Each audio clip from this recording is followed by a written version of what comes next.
Perkenalkan, nama saya Petra Kriswa dengan NIM 213020703112. Di sini saya akan menjelaskan materi kelompok 2 yang telah dipresentasikan tentang etika organisasi pemerintahan. Etika dalam organisasi adalah sikap dan perilaku yang menunjukkan kesediaan seseorang secara sadar untuk mentaati ketentuan dan norma yang berlaku dalam suatu organisasi. Hal itu terwujud dalam bentuk bagaimana seseorang melaksanakan tugas dan memenang sesuai ketentuan yang berlaku, menjaga informasi perusahaan dengan baik, membangun etos kerja sehingga dapat meningkatkan kinerja perusahaan, bersikap hormat, jujur, dan tanggung jawab. Etika organisasi menekankan perlunya seperangkat nilai yang dilaksanakan setiap orang anggota. Nilai tersebut berkaitan dengan pengaturan bagaimana seharusnya bersikap dan berperilaku dengan baik seperti sikap hormat, kejujuran, keadilan, dan tanggung jawab. Seperangkat nilai-nilai tersebut biasanya dijadikan sebagai acuan dan dianggap sebagai prinsip etis dan moral. Cara yang secara moral dan etika dapat diterima merupakan cara yang benar, dan sebaliknya cara-cara yang tidak dapat dipertanggungjawabkan disebut cara-cara yang salah. Dalam praktek kehidupan organisasi, tidak ada tolak ukur yang mutlak tentang benar dan yang salah. Ini tidak terlepas dari berbagai faktor seperti agama, budaya, dan sosial. Beberapa alasan norma, moral, dan etika diperlukan dalam organisasi antara lain: 1. Karena etika berkaitan dengan perilaku manusia. Hal ini menyangkut aplikasi seperangkat nilai luhur dalam bertindak bagi kehidupan seseorang dan organisasi, dan menyangkut berbagai prinsip yang menjadi landasan bagi perwujudan nilai-nilai tersebut dalam berbagai hubungan yang terjadi antara manusia dan lingkungan hidup. 2. Agar bisa mengikuti kehidupan sosial yang tertib, manusia memerlukan kesepakatan, pemahaman, prinsip, dan ketentuan lain yang menyangkut pola perilaku. Etika memberikan prinsip yang kokoh dalam berperilaku sehingga kehidupan dalam organisasi semakin bermakna. Setiap bentuk kerjasama didasarkan pada kesepakatan yang dicapai bersama. 3. Karena dinamika manusia dengan segala konsekuensinya, baik bersifat moral maupun etika, perlu dianalisis dan dikaji ulang. Hal ini dimaksud agar tetap relevan dalam memperkaya makna kehidupan seseorang, kelompok, organisasi, dan masyarakat luas yang pada gilirannya memperlancar interaksi antara manusia. 4.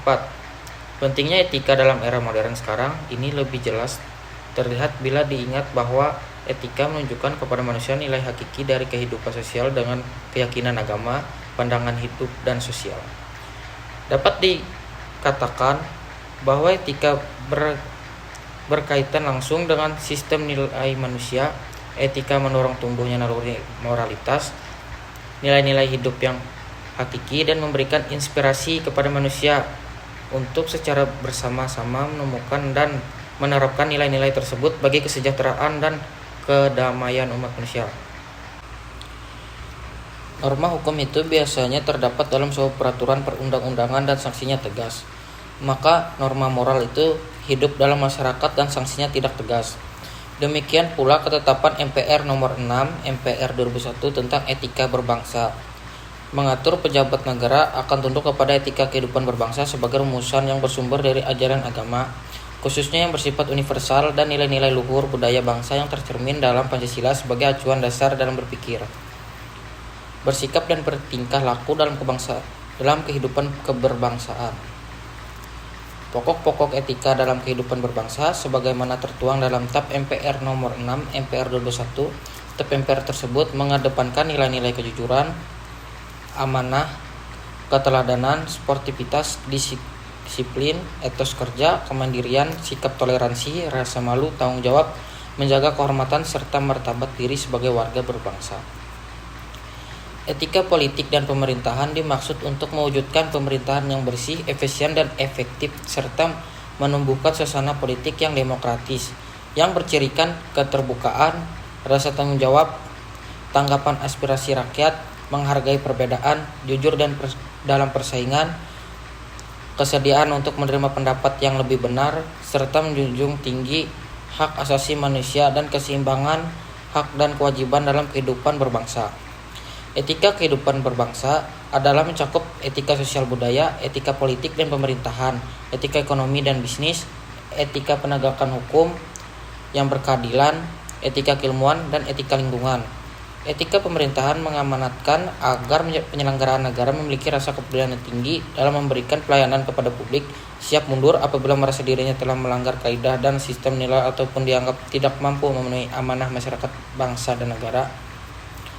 Menurut Wallis yang dikutip Sueharyo dan Fernanda tahun 2003, bahwa setiap anggota birokrasi tersebut diharapkan antara lain 1. Bebas dari segala urusan pribadi selain yang berkaitan dengan tugas-tugas yang ditetapkan.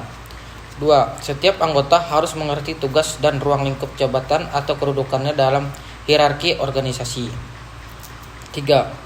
Setiap anggota harus mengerti dan dapat menerapkan kedudukan hukumnya dalam organisasi, dalam arti memahami aturan yang menetapkan kewajiban dan kewenangannya dalam organisasi.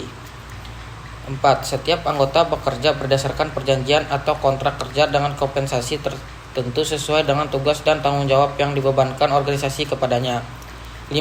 Setiap anggota diangkat dan dipromosikan berdasarkan merit atau prestasi dan kompetensi. 6. Setiap anggota organisasi diberikan kompensasi berdasarkan etika organisasi pemerintahan. 28. Tarif standar yang sesuai dengan kedudukannya maupun tugas pokok dan fungsinya. 7.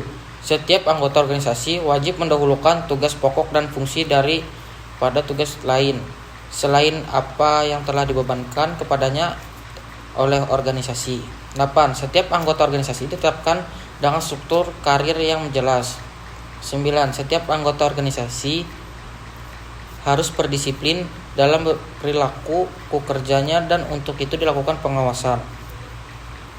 Rangkuman yang menyeluruh bahwa perilaku organisasi adalah secara langsung berhubungan dengan pengertian, ramalan, dan pengendalian terhadap tingkah laku orang-orang dalam suatu organisasi dan bagaimana perilaku orang-orang tersebut mempengaruhi usaha pencapaian tujuan organisasi.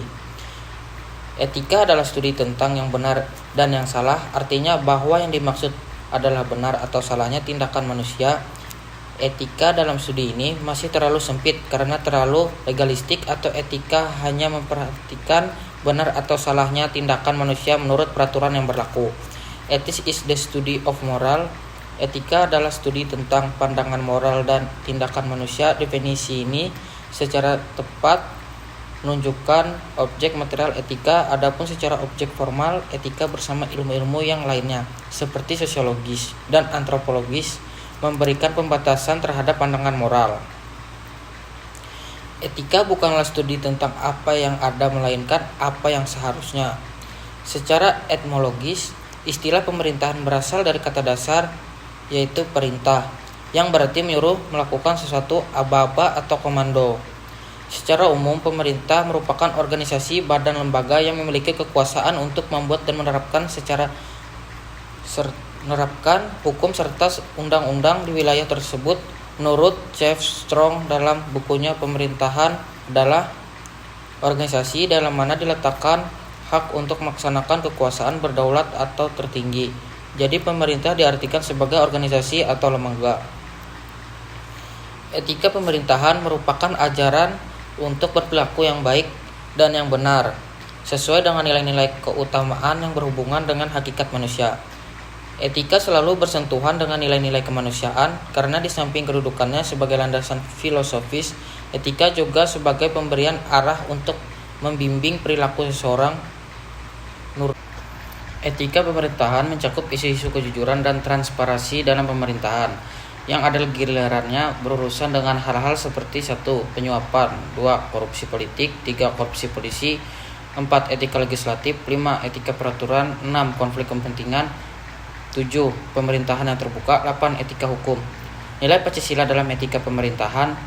Pancasila adalah dasar moral bagi perorangan maupun bagi kelompok masyarakat, serta juga moral bagi para pemimpin negara mulai tingkatan yang paling atas sampai paling bawah. Dengan perkataan lain bahwa etika hidup bagi para pemimpin, perorangan maupun masyarakat dalam kehidupannya, perilaku, ucapannya, dan sebagainya adalah berdasarkan Pancasila.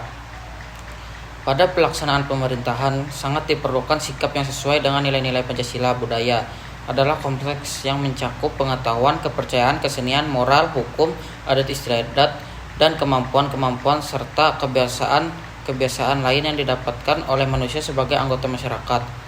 Ex-Covid dalam Suekanto 2001 merumuskan pokok dari kebudayaan, yaitu 1. Alat-alat teknologi, 2. Sistem ekonomi, 3. Keluarga, 4. Kekuasaan politik. Unsur budaya yang menentukan pembentukan budaya adalah unsur kekuasaan politik atau kekuatan politik. Undang-Undang Nomor 25 Tahun 2009 tentang Pelayanan Publik merupakan kegiatan yang aktivitas dalam pemenuhan kebutuhan pelayanan sesuai dengan peraturan perundang-undangan untuk setiap warga negara dan masyarakat atas barang dan jasa atau pelayanan administratif yang bersedia oleh penyelenggaraan pelayanan publik.